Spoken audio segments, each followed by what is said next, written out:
सर्वत्र भयान अंधार. कुठे पोहोचलो हे समजेना. चालायचा प्रवास सुरू झाला. सुरुवात तर सामान्य झाली होती, पण जसजसे पुढे जाऊ लागलो तस तसा दरदरून घाम फुटू लागला. भूतभीत काही नसतं हे मनाला पदोपदी पटवून देत होतो. पण हळूहळू जुन्या ऐकलेल्या गोष्टी आठवू लागल्या. त्यात भरीसभर म्हणजे तो रातकिड्यांचा आवाज, वाऱ्याची सळसळ ही कोणाच्या तरी पावलांचा आवाज वाटू लागले. देवाचं नाव ओठावर येत होतं. सर्वांगाला फुटलेल्या घामामुळे अंग ओलेचिंब झाले होते. हातापायातील अवसान गळून पडलं होतं.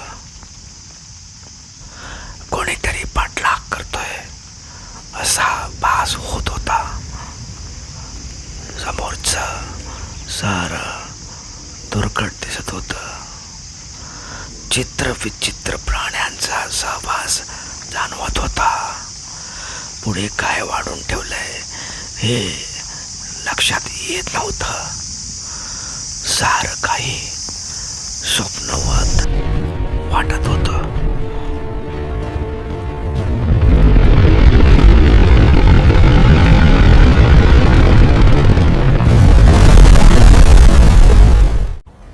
हो, हे काय? आयुष्यभर क्षणभरासाठी काळचा धस झाला.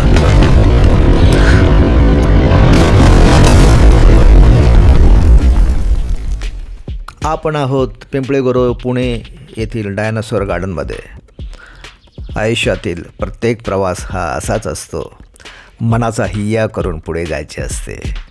समोर येणारा प्रकाशाचा एखादा किरण साऱ्या भीतीचं हसं करून जातो. प्रत्येक भयाचं स्वरूप थोड्याफार फरकानं असंच असतं.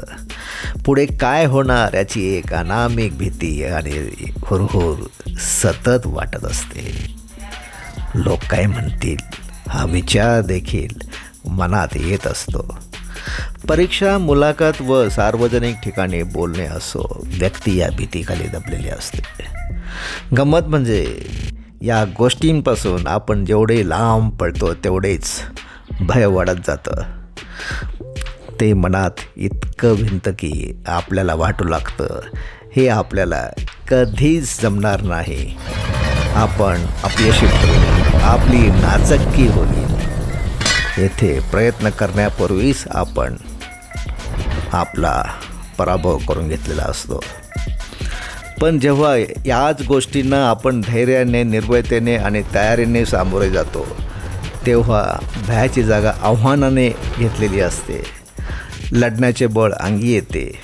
कधी धैर्याने आपण भयावर विजय मिळवतो तर कधी पराजय होतो. पण केलेल्या प्रयत्नामुळे एक अंदाज आलेला असतो आणि पुन्हा चिकाटीने प्रयत्न करून आपण त्यावर विजय मिळवतोच.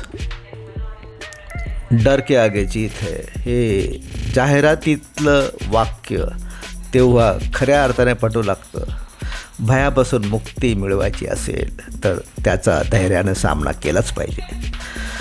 तरच आपल्याला यशाच्या फुललेल्या बागेत मनसोक्त बागडता येईल. तुम्हाला काय वाटतं?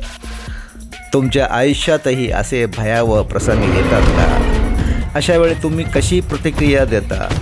मित्रांनो, पिंपळे गुरव येथील डायनासोर गार्डनमधील हा गमतीचा फेरफटका कसा वाटला ते कॉमेंटमध्ये नक्की सांगा. हे गार्डन खूप सुंदर आणि मनोरंजन करणारे आहे. येथे नक्कीच भेट द्या. पुन्हा लवकर भेटूया. तोपर्यंत शुभप्रवास. व्हिडिओ आवडला असेल तर लाईक करा, आपल्या मित्रपरिवारासोबत शेअर करा आणि चॅनलला सबस्क्राईब करून बेल आयकॉन नक्की दाबा. धन्यवाद.